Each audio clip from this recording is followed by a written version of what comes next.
There we go. We're all set. Welcome, welcome, welcome. Welcome to everyone who is joining us today. We've got people from all across the country. Special shout out to City of Barrie. I know you guys put together a special a group, so whoop whoop. Thanks for joining us today. Very celebratory feel here at the office because it's the Olympics. So anyone watching this recorded, we're in the middle of the Rio Olympics and another heat wave here in Toronto, which is just lots of fun. And Catherine, our wonderful assistant, I'm just going to go to our next slide here, celebrated her birthday last week. So happy birthday, Catherine. Woo! All right. Okay, down to business. All right, so we are launching into our next in our series of 10 in the knowledge areas. And this one, we're going to talk about time. Really more correctly, we're going to be talking about schedule and how to manage your schedule. Our quick little bit of maintenance. Oh, I'm just getting a little message down there. I'm not sure what that was. Okay, it went away. Oh, one person has raised their hand. If you can pop into the chat window. Caitlin, we're not doing cell numbers for dialing in, so the audio is going to be only done through the computer. So you need a headset or speakers, unfortunately. And we do record all of these, so if you are having any issues and need to connect with it later, you can do that. Which brings us to where we are, our logistics. Our host today, I've got myself, David, as usual, and our assistant, lovely and talented Catherine, working the back end there. So she's going to be monitoring the chat. She's going to be monitoring any of the questions, helping you guys out with any technical issues. So if you do have any issues, just fire a quick email to Catherine or just quick pop into the chat there. And anything we can't resolve during the session, what we'll do is make the recordings available to you, which I have started. I did remember this time. Sound and technology wise, we find sometimes when we first get started, the sound's a little bit kind of out of sync and that, so just give it a few moments. Again, any technical issues, just pop into the chat there and send a note to Catherine. In your top toolbar, you'll see a little person waving icon. If you click the down arrow there, you've got a number of options, including to raise your hand. There is the chat window, which I leave open the whole time. So if there's any issues, questions, comments, thoughts, please pop in there. Catherine will be monitoring those. And of course, as always, we do accept applause. Okay. I like to start out my sessions with an opening thought. And this is a really interesting one because I was really kind of struggling to what to put together, and I got some great inspiration last week. Happy are those who dream dreams and are ready to pay the price to make them come true. Now, for this quote, for this opening thought to make sense, I need to give you a little bit of background. So although the quote is originally attributed to Leo Joseph Cardinal Suens, that's actually not where I encountered it. Well, where I encountered it was in a workshop. And I need to introduce you to a dear friend of mine, Bill Rice. Now, Bill's a very interesting character. Bill has a passion for airplanes, and he amateur builds airplanes. So he's built about a dozen airplanes through his life. He's also raised 7 kids, and he's done this all on a school teacher salary.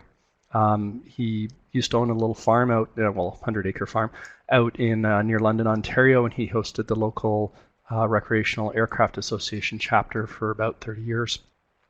And he had this saying hanging up in his shop. And basically what's kind of behind all of this is we need to dream our dreams. We need to think about what we want to do and strive and do those things. But then we need to pay the price to make them come true. So it's really about, yes, we want to strive to those things and we want to build those things.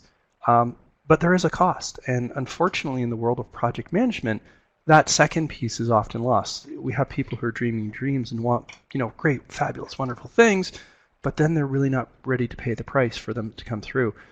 And how this really relates, and connecting back to Bill, well, he was one who introduced me to this session, or this saying, because it was hanging in his shop. So when I would go visit him. But more so, it's about, how can someone like Bill do so much? I mean, in his lifetime, he worked for a living, he built airplanes, he raised 7 children, and we all have that same amount of time. And I look around and I think about those people in my life who seem to just be able to do more than others. And really it comes down to discipline and focus. And really that's a lot of what the time knowledge area is all about, and managing your schedule. So with that thought, I want to just open up our session today with what are some of the barriers you face. Now, we've got a question box that's appeared down the bottom below that. So if you just want to pop in there and type in, what are some of the barriers that you face in managing the schedule?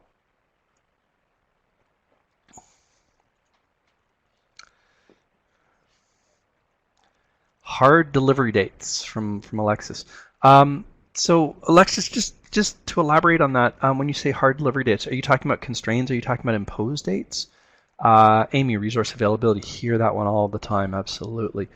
Buy-in from stakeholders, from MA, absolutely. Dependencies, so both the internal dependencies, we're dependent on many things, that kind of thing. Resource availability, we see that popping up again. Scope creep, Vishal, we actually covered scope last week, but I totally agree, because your scope drives your schedule in a lot of ways. Conflicting priorities, wow, we got some really good ones here today. Limited resources, again, there's that resources popping up again.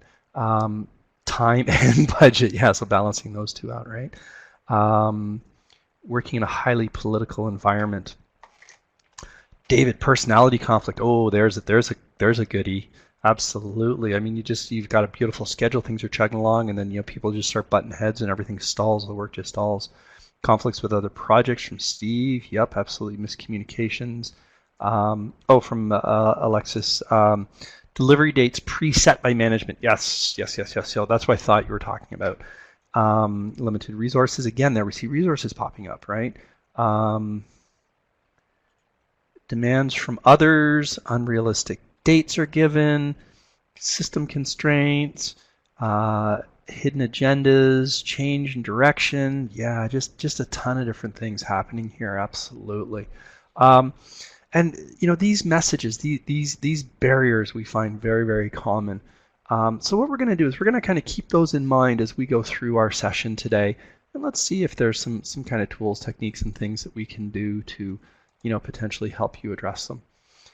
I thought a good place to start here is let's define what is a schedule, because I see some misconceptions here. So again, in that question box down the bottom, I want you to just type in how would you define schedule? Someone said to you, well, here's my schedule. It's like, well, what is that?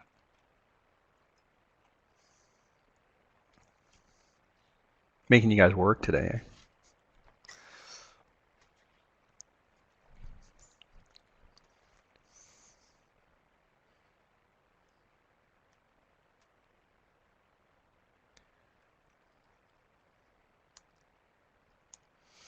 Beautiful, got some great answers here. So time list of the completed let me start over. Hi, Amy. Timeline to complete activities, start end dates, milestones, the project plan. Oh, Aurora, we're going to chat about that one.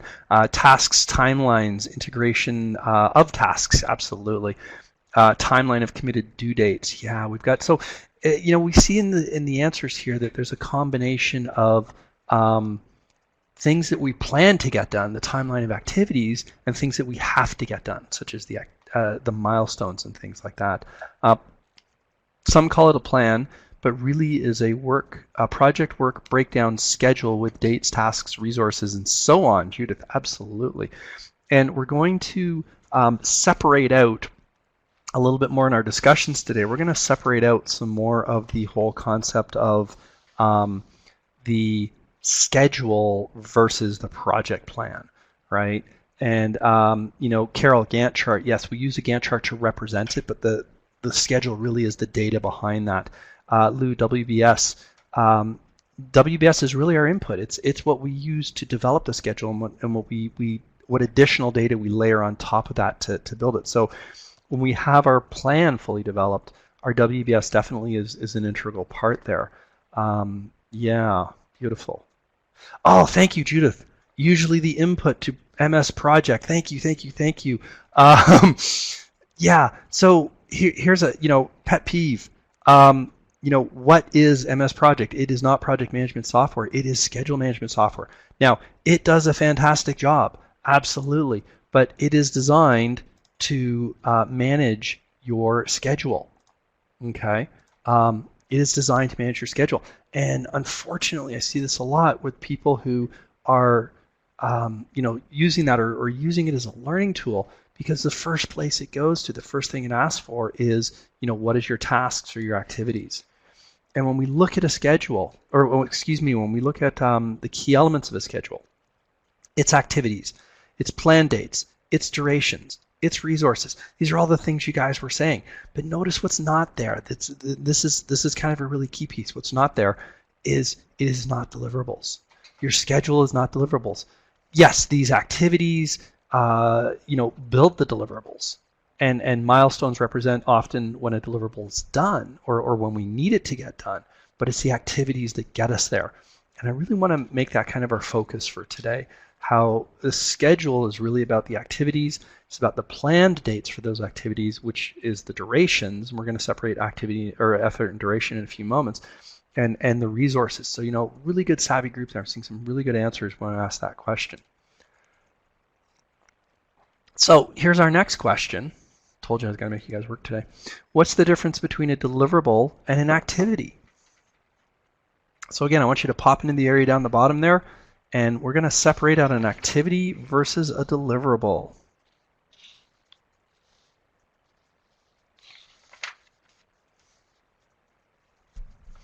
Oh, nice one. Deliverable is an output of an activity. Deliver products is something, it's a tangible, right? Deliverable is the end result. Deliverable is action, activity is action to get the deliverables, absolutely. When we've completed that.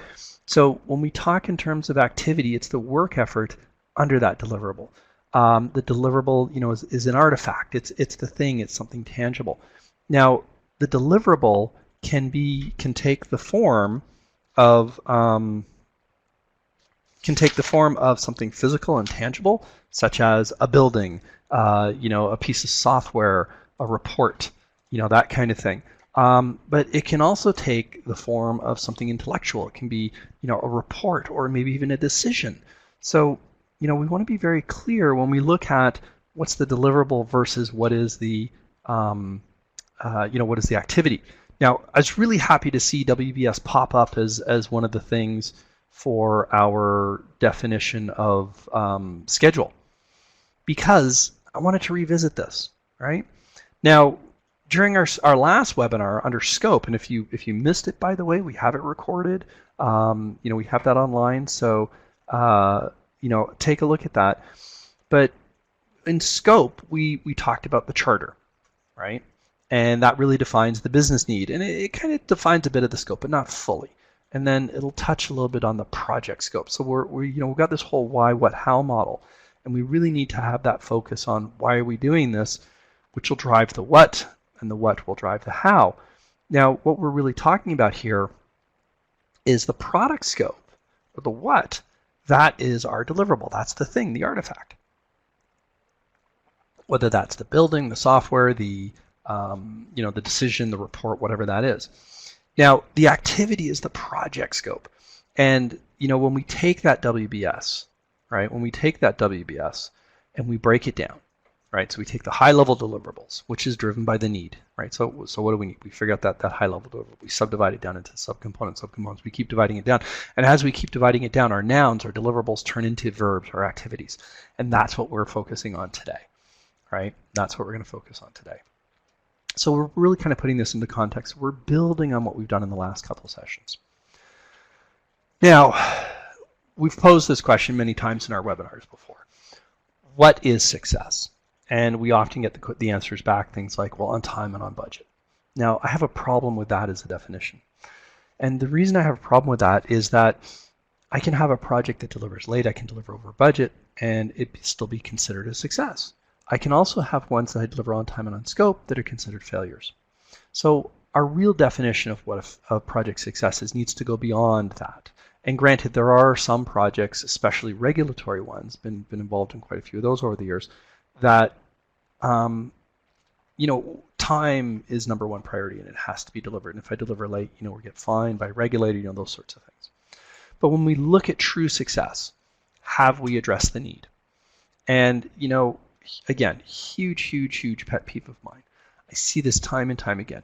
People spend time and money, they roll out projects, they roll out the deliverable, it either doesn't get accepted and they go into this downward spiral of changes and renegotiations and things, which is just nasty.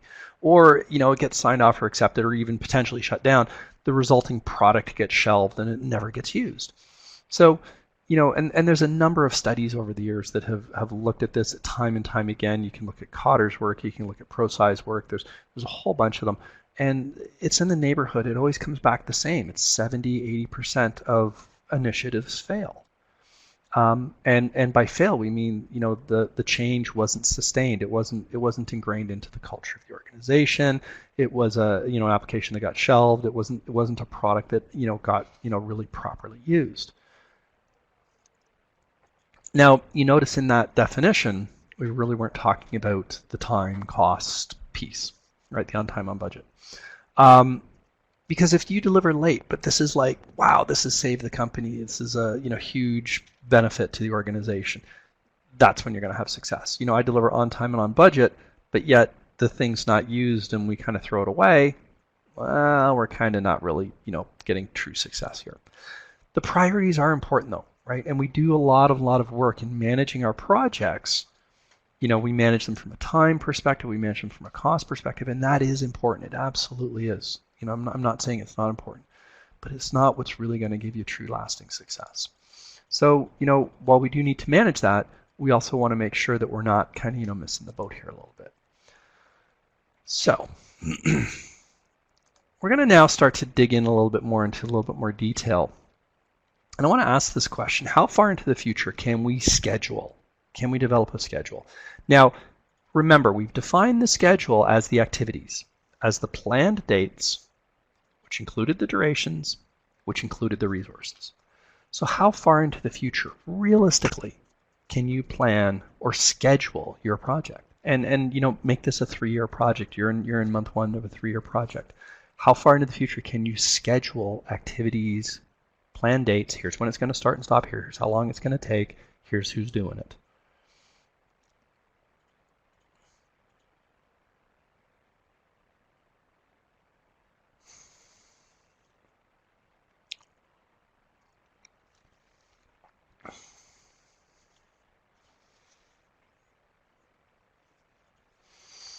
Okay, Lou, a great answer, but you didn't answer my question. Calling you out there, dude. All right, and I totally agree with you. This is how you would break it down. I want to know how far, how much time into the future. And we are going to come back to that whole life cycle phase progressive elaboration thing, because you're going exactly where I was going, right? Yeah. So we're seeing everything from 2 weeks to 1 year. We got a couple people at 1 year, whole bunch at around 3 months, couple at 6 months. Yeah, absolutely. And then milestones. Yeah, you guys are on this. You guys know what you're doing here. So when we take a look at that concept and we ask that simple question, how far into the future can you plan? I said, okay, we're on a 3-year project, and none of you said 3 years. None of you said to the end of your project, which is awesome because that's the right answer, right? And how many times though do we get? And I refer to them as the non-PM savvy types, and you all know who I'm talking about, right? The non-PM savvy types who say to you, well, you're a PM, you've got PMP after your name. Why can't you tell me to the day 3 years out when this is going to finish, right? You can't. It's impossible. It's like blood from a stone. So when we look at a true schedule, but I love that several of you put that caveat in there, then milestones, and you're absolutely right. I mean, we figure out our high-level milestones, that becomes our kind of master plan, our high-level plan, and then we take the first 3 months, the first 6 months, the first, to me, a year is a bit stretching. It depends on your industry and what you're doing. It might be anywhere from 2 weeks to 6 months, and you plan that in detail, right? And, we're getting into that whole concept of phases and progressive elaboration because that's what we need to do. That's the mechanics of how we go about doing this, right? So when we talk in those terms, what we're looking at is a planning horizon. How far into the future, at a detailed level, realistically, something that's manageable, can you plan, right? And the answers we got were from 2 weeks to a year. but nothing beyond a year, right? And we only had a couple who said a year. The majority said around 3 months, 6 months, right? So, here we are at the base of our mountain, and this mountain is metaphorically representing our 3-year project, and we have our 5 major milestones, right? And that might be in the form of, we've got the business definition, we've got the, initial framework of the system, we've got the, the modules built, we've passed UAT, we've passed BAD, whatever that looks like. Maybe it's the digging of the hole for the foundation's in, and then we've got the structure, and then we've, put the outside on the building, and we're doing the inside, and we're doing the finishing touches and the mechanical, whatever that looks like, right? But the reality is we cannot plan all 3 years out. Right? It's not possible. So through the concept of progressive elaboration, through the concept of iteration, through those tools, we are going to have a high-level definition of what our destination looks like. Now, we know our destination. And if it's something physical like a building, we can plan it further out, right? And hence the term waterfall. But we have a very clear picture of what that end state looks like. So our deliverable from 1 might be the detailed plans, the architectural drawings, the engineering drawings of whatever it is we're about to build, right? Or step number 1, milestone number 1 might just simply be the engagement and identification of the stakeholders so that we can start to figure out what the business need is here, so that we can take step number 2, which is to select or define a solution to our problem before step 3, where we start to even build the solution. And you kind of notice in that whole description, I'm really starting very much back at the, I got the hiccups. I'm really very much starting way back at the beginning, where we're really starting what is that business need and kind of figuring that out. Now, back to the 2-week comment, right? The how far into the future can you plan realistically? 2 weeks, right? And there's actually a lot of logic in that. There's a lot of really good common sense, and there's a lot of really good history of people doing it at that level. And now we're into the world of Agile.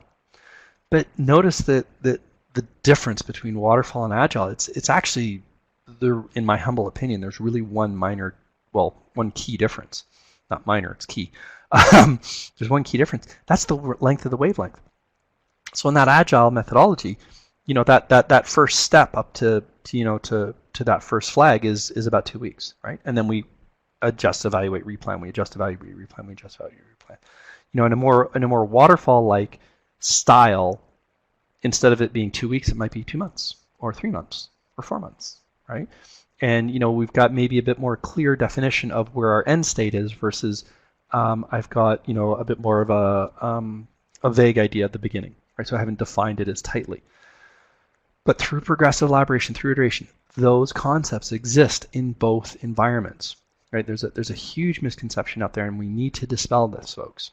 There's a huge misconception that waterfall is we have fully defined everything before we take that first step. You can take first steps in waterfall without having everything fully defined. Yes, you're going to have it more defined than Agile, absolutely. But here is where you want to really stop, take a step back, and ask yourself 2 very key questions when it comes to Agile versus waterfall. Number 1. What type of project are you managing? What type of thing are you going forward with? And second key question is, what does your team look like? Okay. And let me share with you an experience that I had where we actually did a project extremely successful. And when I say extremely successful, I mean first time in the history of man successful. Where we actually blended a combination of Agile and waterfall. And what we were doing is it was an R&D project, and based on the research, we were then going to be building this machine and doing something that's never been done before. So the R&D portions were all done using Agile. We would meet every morning. We would do short little bursts. We would do some research. We would do some testing, things like that. And then as that data emerged and we got the numbers that we needed and things like that, the project team then switched and went to a more waterfall style where we went into construction mode and we built the machine. Now, the machine I'm referring to is a human-powered helicopter, and the gentleman running this was Todd Reichart and Cam Robertson. And if you just Google on YouTube human-powered helicopter and look at the Atlas project, just absolutely phenomenal. And these 2 guys, they're friggin' geniuses. Now, one's a PhD in aeronautical engineering, the other's master's. Neither of them have formal PM training, but you know what? They run their projects really, really well. Because what they do is they adapt their style to what's needed. And the way they phrase it is, you can't timeline research, you can't timeline innovation, you can't timeline R&D. So what they did is they naturally went to an agile methodology where they met every morning, they did a little bit of work, they took those numbers and results, and they built upon it, right? And then when they got what they needed enough, they switched to a timeline methodology, that's what their words, and that's hence waterfall. And they said, here's our destination, here's the design, we have the engineering drawings now, let's manufacture this thing, right? And they set up a timeline and manufactured and say, okay, we make these parts on these days and these parts on these days. And they did exactly what we're talking about. They estimated, they resourced, they sequenced, and then we built this 50-meter wingspan, 120-pound airplane, helicopter. Yeah, it's pretty cool. Google it.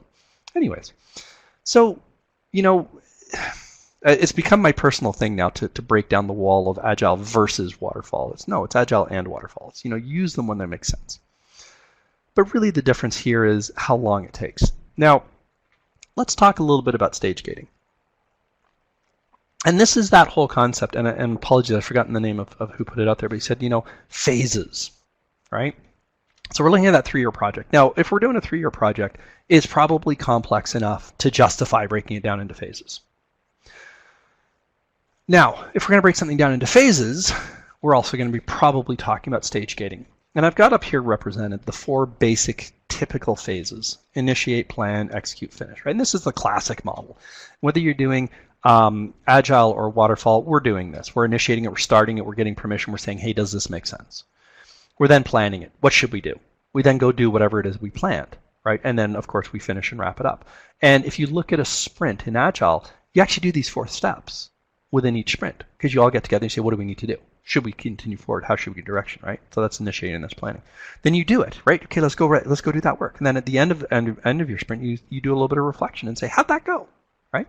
Now, whether our sprint is 2 weeks or 2 months or 3 months, we do the same thing, right? So what we do is we look at, and each stage has some sort of approval mechanism that says, hey, ready to move on. And that approval mechanism might be the nod from the guy standing in the front of the room running the scrum, or it might be, a formal paper that you need to send up to your sponsor and get physical signatures on, whatever that looks like. But you're going to get permission to move from one to the next, right? Now, here's the really cool part. We put that concept inside of phase 1. Okay? So let's think about building a house. Right, which is a very waterfall type project. It makes sense to do this. But guess what? In phase 1 of our project, we're going to get the blueprints and do the design work of the house. Right? So we initiate that. Should we continue ahead? Yes, it's making sense. Do some planning. How are we going to go about doing this? Do some execution. And that execution may be in the form of actually drawing the drawings, or it might be in the form of hiring the architect who's going to create the drawings for us. Whatever that looks like. And then, of course, we shut down phase 1 and we have a deliverable, right? The drawing with a signature on it, right? Or, the software, or, whatever it is. We then move into phase 2. And guess what? In phase 2, we do the exact same thing. Does it make sense to continue? Okay, now we've got the architectural plans for the house, right? We may get some high-level estimates around what's it going to cost. Is it still within budget? Yes, okay, great. Let's go into detailed planning now, right? Who's going to do what, right? And maybe phase 2 is the foundation, let's say. Okay, great. Let's start this. How are we going to do that?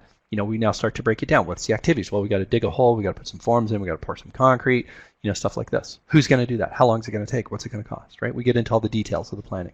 And we plan that piece in detail. And then we do it. And then we finish and we look back and we say, hey, did we do it right? What went well? Where can we improve? And then, of course, we do the exact thing in same phase 3. And this could be the structure of the house. And then on to phase 4, which is the interior, and so on and so on and so on, right? And then you break it down to what makes sense. Now, back to what I was talking about earlier, when we talk about how much do you break this down and look at the type of project you're going at, the second part of that was, what type of team do you have? So let's continue to use this house analogy. Personally, I haven't built a house. So if I was actually going to hammer and hand build a house, I'm breaking this down into some serious detail here, folks. I need to know every single little step and figure that all out. Now, that's house 1. If I've built 50 houses, guess what? I'm doing my phases are at a higher level, right? I can afford to step back and plan at that higher level. And this is part of the reason why Agile tends to work so well in software projects because each software project is kind of unique, right? As much as the code is the same, and we've done the code a bunch of times, and there's kind of a high level, sort of structure to that. It's the nuancey details that are going to get you, right? To flip that around with a house, well, we've got the design before we even break ground, and we've got the design in high level of detail, right? So this is why these two methodologies, really complement each other and kind of work. So when you get into that more innovative side, you need to go to more agile. So if we pop back for a moment to our human-powered helicopter example, well, guess what? Phase 1 was, very agile, very, we're not really sure what we're doing. We know what the requirements are at the end. Let's start running the numbers and doing experiments and calculations and all that kind of stuff, right? And by the way, that was not me. That's Todd and Cam. They're the geniuses in this story, not me. I was just, hired hand, and yeah. Then you get into phase 2. Okay, we've now figured out what we're going to do. Let's build it, right? So now phase 1 was very agile. Phase 2 is very waterfall, right? So we physically build this thing. We spend, a year and a half and, constructing, rotors and trusses and all that kind of stuff. And then we move into phase 3 where we actually start doing flight testing. And of course, there's that constant feedback loop, right? Because the airplane actually got redesigned during the flight testing phase. Twice. There's 2 major redesigns during the flight testing phase. Because you have to stay flexible because things weren't working right. Great, let's make an adjustment. Let's make a change, right? And that's one of the keys. Regardless of whether you're doing waterfall or agile, you need to stay flexible, right? The business need was very clear, right? It's kind of cool when you get into engineering projects because usually, much like physical construction projects, the acceptance criteria, the definition of how and what you're going to finish with is very, very clear. Here's what our definition was. It was actually 3 things. We had to be in the air for 1 minute. We had to reach an altitude of 3 meters above the ground, and we had to stay within a 10-meter box. So if you kind of drifted side to side, right, you had to control that. That was it. That's all you had to do. Everything else was up for grabs, right? So that both makes it easier and harder in a lot of ways. So, now that we're getting down into the nitty-gritty detail, we figured out what we're going to do. We figured out how we're going to get to it. We're now getting down into the activities. We have those activities, and we're talking schedule, so we're talking duration. That's already popped up as our definition. We need to define what's the difference between effort and duration. So I'm going to pop back into our question window again here.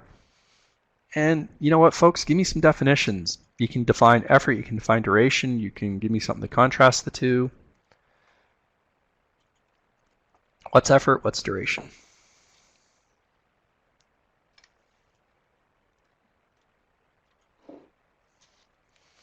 Ooh, multiple attendees typing. I always love seeing those words. And the flurry begins. All right, from Megan, right out of the start. Megan must be a fast typist because she's got a nice long answer, perfectly typed. Effort, actual work. Duration includes pauses. Love that definition. Duration is timeline. Effort includes resources. Interesting. Work or action. So that would be the effort. Time it takes to get the work done. Amount of resources needed. Effort is the amount of work, usually in hours or days, taken. Duration is calendar-based. Amount of time it takes, absolutely. Right, so effort equals work time, duration equals calendar time. Nice. That's a very succinct way of putting it, Amanda. I like that.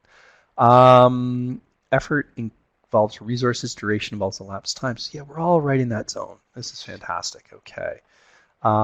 Effort, work or energy, duration is time. I love it. Okay. So let's just pop to the next slide here. So yeah, that was a pretty easy one. I know. All right. Effort is the amount of work. It's the exertion, right? So if we use that analogy of we're going to build a house, and I give you a shovel, you're physically digging, right? Duration is time from start to finish. Now, I often use the analogy of a hockey game. So I ask, how long does a hockey game take? Well, if we think about it, a hockey game is 3 periods times 20 minutes per period. So it's 60 minutes, right? But then think about first beer commercial to last beer commercial. It's about 3 hours, right? So the next question, why? It's very simple. We got pauses, we got commercials, we got timeouts, we got penalties, we've got Don Cherry. So, you look at that and ask the question, well, how much effort is here? How much work is being done? Well, 60 minutes of ice time. And we could actually, if we wanted to, multiply that by the number of players on the ice to give it, the number of person effort minutes, whatever. But duration, now, the key here is that duration drives the schedule, not effort, right? Effort tends to drive cost, and we'll revisit that next time. But it's duration that drives your schedule. Now, our brains tend to work very tactically. We tend to think, you ask someone, how long is this going to take? And for me, this is where I go. I look at those answers. I look at what people are responding and kind of how it plays out. And what I see is most people's brains, when you ask them, how long is it going to take? They're thinking effort, because they're thinking, how much work is this? How much effort do I got to put in here, right? And I'm guilty as charged, by the way. I'm really bad for this. It's like, how long is this going to take to get done, Dave? I think, oh yeah, it'll take 2 days, right? And meanwhile, that's 2 days of solid effort. And then, you get pauses in there, you get availability. So part of my role here at Title Shift is I do facilitations like we are today, but I also do the development. So I put all of this together. And I think about, how long is it going to take to, pull together this, 1 hour of content? It should take me, about 5-6 hours, right? So it'll take me about a day to pull together, right? Realistically, though, duration-wise, it usually takes me about 2 weeks. And the reason for that is partly availability, but also partly, that is not 6 hours of concentrated time. That is not, especially when you get into innovation and creative work, you really often have to have those pauses. And there's lots of kind of really cool neuroscience around this. Showing how our sleep, we actually do this process called consolidation, and that's around taking all the stuff that we've learned and looked at and throwing it away and keeping some of it and putting it and storing it in memory and all that kind of stuff. But it's also about processing the information that we have. So, and there's so much wisdom in that old expression, I need to go sleep on this, right? So think about when you've had a tough decision to make, or you're trying to do some analysis, you're trying to come up with some new ideas. And you do the George Costanza, right? You're driving home, you go, oh, I should have, right? And you think of this the next day, because what's basically happening is you're giving your brain time to process that information. So my approach that I take to these webinars and to my development is I put together a quick structure, a straw man, if you will. And then I let it ferment. I put it away purposefully, right? So what I've learned is I do a much better job. It's much more effective if I work at this in little short bits. And because I live out in the country and I commute by train in the GO train, it actually is a really good medium for me, because I can sit quiet, uninterrupted for an hour, work on this, put it away, go to my day, do all my stuff, and then hop back on the train and sit for an hour and work on it uninterrupted. So it kind of works out really nice. But the point of this, though, is that the amount of effort, which is, your hockey game, it's the 3 periods of 20 minutes each. That is what people tend to give you when you ask for an estimate of how long is this going to take, right? So we want to be very clear when we're asking for those estimates. Is it, how long is it going to take versus how long will it take from start to finish? What are the pauses in, right? And we saw that in some of those definitions or some of the responses. People put in there, well, it includes the pauses, it includes the timeouts, it includes all those other things, right? If you're painting, it includes the drying time between coats. If you're building a house, it includes the pauses while you wait for the city inspector to come and sign off on the the rough ends and whatever that looks like, right? And it might be in terms of, I need to send this off to legal and marketing to get approval. Well, they have a delay. It takes them time to look at it. And the effort is, an hour while they read through the materials and make whatever small edits, but it takes them 3 weeks to get there, because of backlogs and availability and all this kind of stuff. And that's the stuff, honestly, folks, that drives me bonkers, because it's the stuff that takes what should be a nice little short project and turns it into a big long one, right? Okay, so we've looked at some cool concepts. We've talked about some definitions. I'm going to just pose this question to you. How can we do better? See, I'm progressively making the questions harder. So how can we do better? What could we do to do a better job at this? I have some thoughts I'll share with you in a minute, but I'm just curious to what you guys think. Yay, multiple attendees typing. I love that message. All right.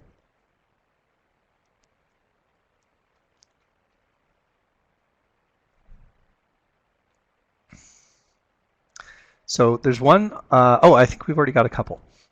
Communication is key. Totally, Vivian. Yes, you're singing to the choir, my dear. Follow-up meetings, review your lessons learned. Yes, David, thank you.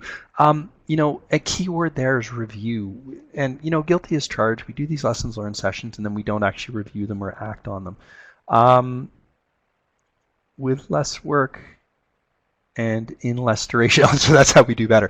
Yeah. Now the question is, how do we do that? Absolutely. Yeah. Be more descriptive and improve communication on expectations. Oh, Suzanne, thank you so much. 99% of this, in my humble opinion, is all about expectations. And Aurora, a realistic schedule. Yes.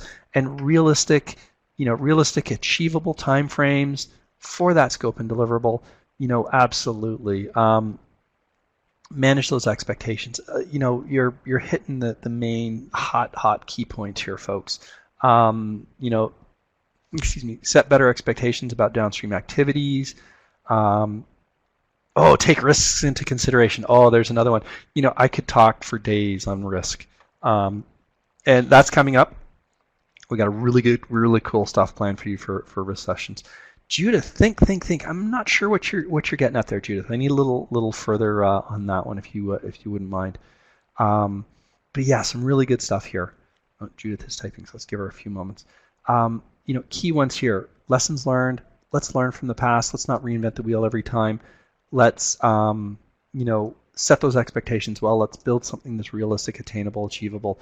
Still a stretch though, and there's some really good research, and it's getting kind of old now, but it's standing the test of time, by Jim Collins and his concept of the BHAG, the Big Hairy Audacious Goals, and some really cool research. And this is actually building on research from 1908 from Dobson's Law, where you increase stress, you actually increase performance. So, this is all about stretch goals. All right, Judith, stay focused on the deliverables. Oh, yes, thank you so much. We need to be deliverable focused, yes, and we tend to sometimes lose our focus because we get so married down into the quagmire of the details and the activities and all that kind of stuff. And we need to make sure that we're keeping that focus on the deliverables.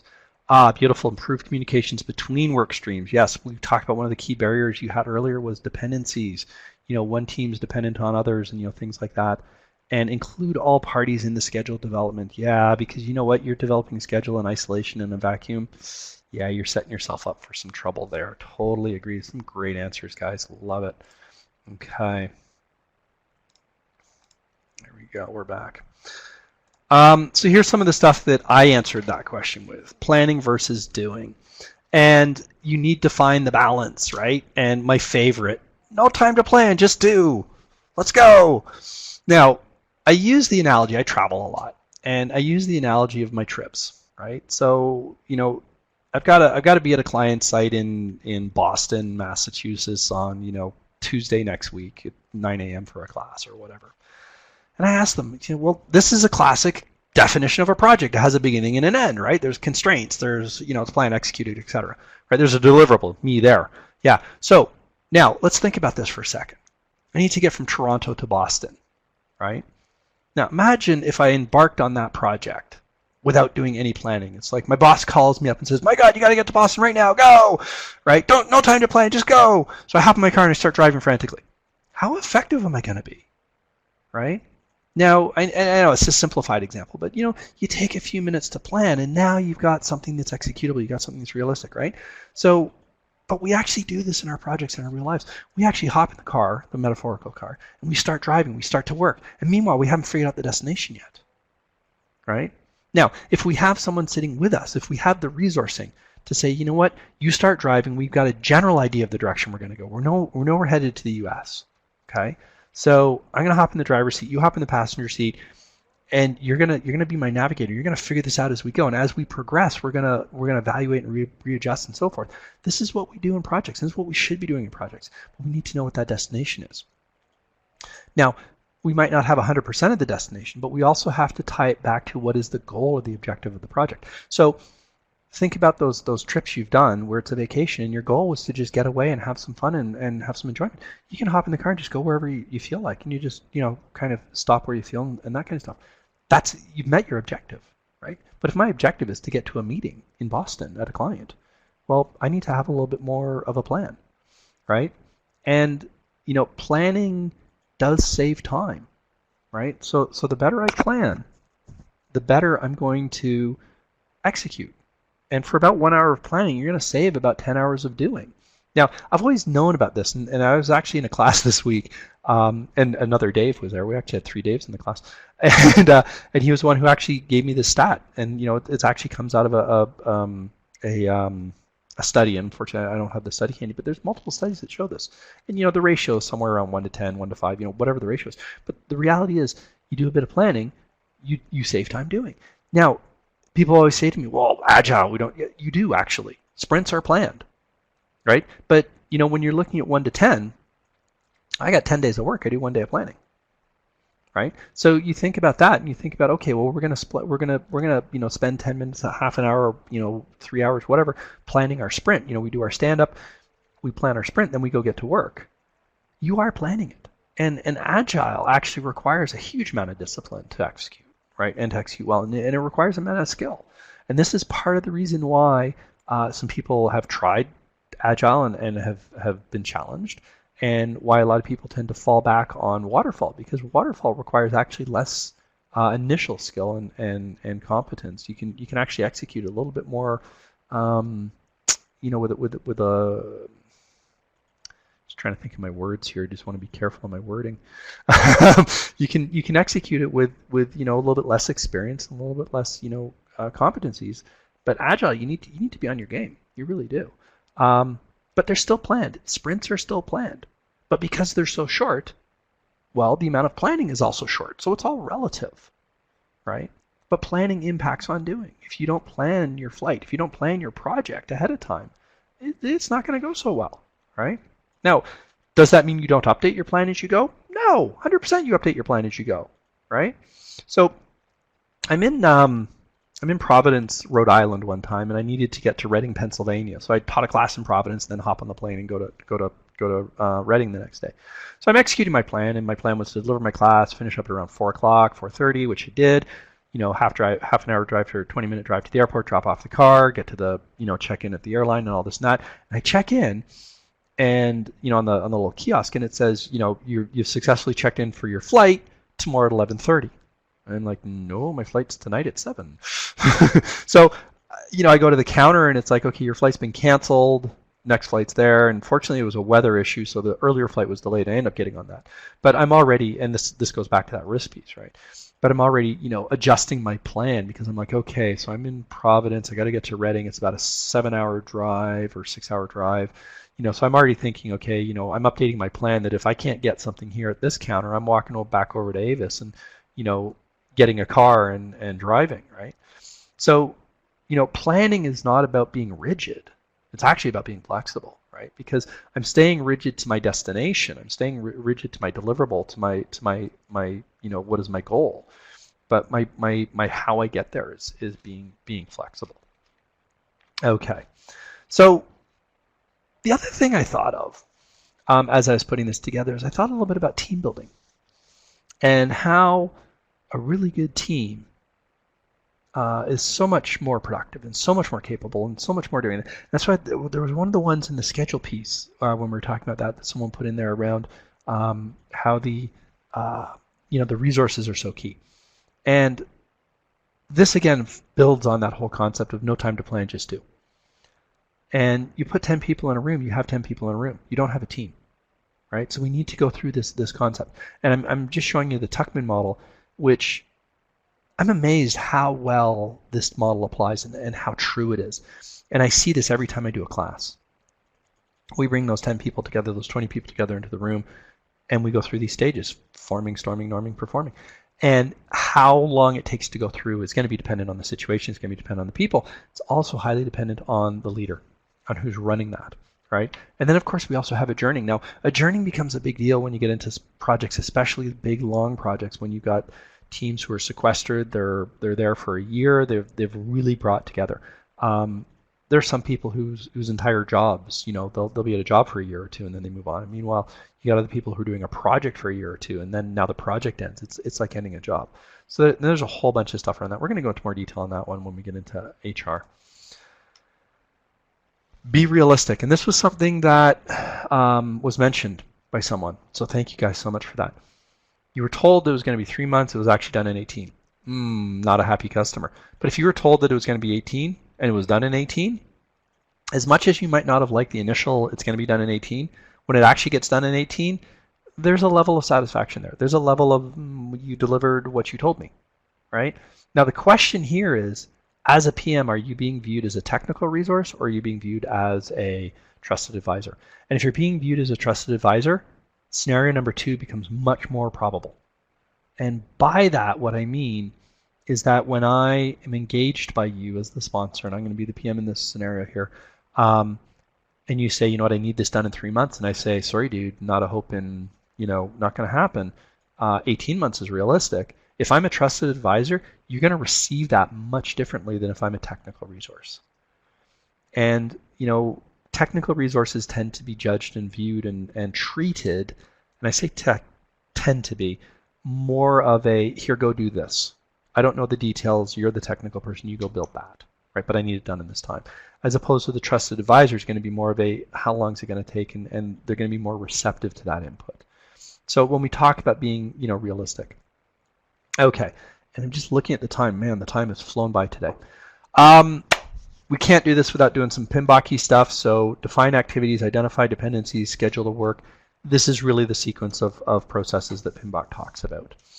Notice here when we look at PMBOK and say, what are the processes here? It's activities, resources, durations. We build the schedule out of that. So I'm going to focus down on 3 of them. It's actually going to be a very quick conversation anyways.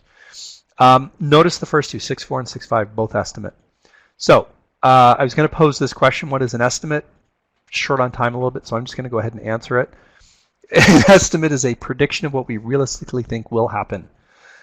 It's a prediction, it's future. We're pulling out the crystal ball and we're saying, how long is this actually going to take, right? And in dollars or days, we estimate both money, we estimate both time. Now, I want to contrast an estimate and a budget. An estimate we've already decided or defined as a prediction of what we think it's going to be. It's our crystal ball. The budget, it's what's been approved. It's what we're allowed to do. So when you're given a milestone, when you're said, hey, you need to do it by this date, that's a budget, not an estimate. Okay, it's a desire, it's a constraint. So estimates, prediction, budget's a desire. Estimate is a request. A budget is an approval, right? So when you say it's going to take me 3 months to get this job done, or it's going to take me 18 months to get this job done, you're basically saying this is how much time I need. It's a request. Estimates are future-oriented, so are budgets, right? And hence we sometimes have that based a little bit of a confusion. Both of them are based on history. Estimates should be based on best practices. Meanwhile, budgets are usually based on desired performance because I want to get it done by a certain time. Now, when those two don't line up, I need to reconcile. But we also need to bring in the laws of physics, right? Because you know what? Blood out of a stone, and you want this job done. It's going to take realistically 3 months. You want it done in 2 weeks.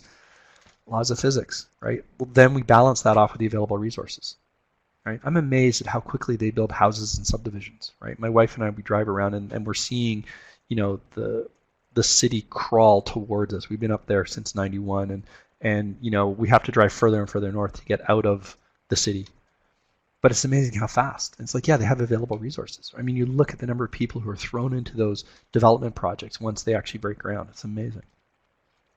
Okay, so you need to estimate both resources and durations, right? Which should you estimate first? Estimate your resources first where possible. So let's consider 2 potential scenarios here. Malcolm, he's an intern, just learning the ropes. Diane, on the other hand, she's an experienced veteran. She wrote the book, right?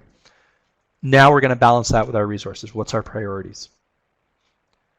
Well, Diana's twice the price. But if time's number 1, money's number 3, I'm going with Diana. If I flip that around, Malcolm's cheaper, but he's also slower. So if time's my number 3 and money's my number 1, I'm going to save money, so it's going to take a little bit longer. Okay. This next piece, super fast, critical path. We actually have a full separate webinar on this. We take our durations, we run some maths, we take, start at 0, add 3, carry the 3 forward, and so on. We figure out how long our project's going to take, 16 days. We then run it backwards, right? Where we subtract, we run it in the other direction. And the purpose for this is to figure out the late starts and late finishes. So we now got the early start on the top, early finish, late start, late finish on the bottom. We contrast the two, we subtract the top and bottom, and we find out how much float we have. And the whole purpose here, folks, is to figure out our critical path. Now, critical path, you can't have a schedule discussion without having critical path discussion, because critical path is all about timing. He says as he checks the time at 12:56. Okay, so we're running really close on time here. Critical path is all about where do I have flexibility? Where can I delay things? Where can I not? Okay. And this is really about getting right down into that lowest level nitty-gritty detail of managing a project, which is going to be the 2-week, the 3-month, the 6-month level of detail. Okay, so we go down to that high level detail. But what this does is it enables me to see how this one phase is going. And again, we've got this in more detail on the EVM webinar. But we look at a simple basic project, 10 widgets, 10 weeks, $10,000. We're at week 3, 2,500 and 2 widgets. We ask the simple question, how are we doing? Really easy to see that we're behind schedule and over budget. This is where your S-curves come out of. This is where your ability to manage at those levels of detail. And now I can use those numbers to predict the future. So just to wrap up here, your project plan, your schedule, your project plan is more than just the schedule. I just want to emphasize that because there are a lot of people who, they produce the schedule and they say, there's my plan. It goes beyond that. And that's hence our 10 knowledge areas. We're going to be exploring that a little bit more detail. Finally, I want to finish out with this whole realistic piece and ask the simple question, how fast are you going? The faster you go, the less it's sustained. So here's my good friend Marie. So that's me in the front there, and there's Marie and then her husband Michael. Fabulous people. So this is Marie having just finished her 18th Boston Marathon. So this woman's just incredible. But I'll guarantee you she runs this at a marathon pace, not a sprinting pace.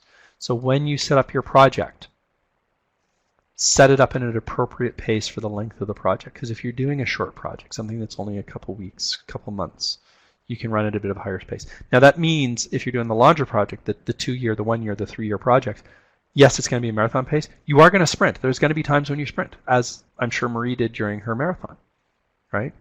But you don't do that the entire pace, right? Now, I pose this last question here. Hey, I'm doing another project. Want to join? How you treat your team on the previous project is really going to define how they come into the next. And this addresses that resource issue. Come back for our webinar on HR, which is coming up in several. Can't remember exactly when. No, December 9th?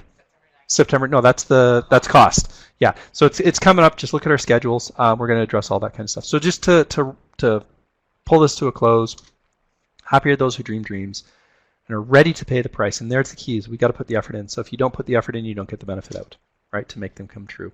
And a nod to Bill, my dear friend. He's an absolute role model for me. But let's make sure we credit that properly to the real author. And I'm going to leave it open for a few moments. If anyone has any questions or comments or thoughts, just pop into the chat. Sorry we ran just a few minutes long, but oh, look at that, 12:59. We're right on time. Look at that. I always stress when I do anything on time that I finish on time. So I'm going to sign off here. And many thanks for joining us today. My email's there, my phone number's there. Please drop us a line. Join us on September 9th for our next one on cost and our continuing series of the 10 knowledge areas. See y'all next time.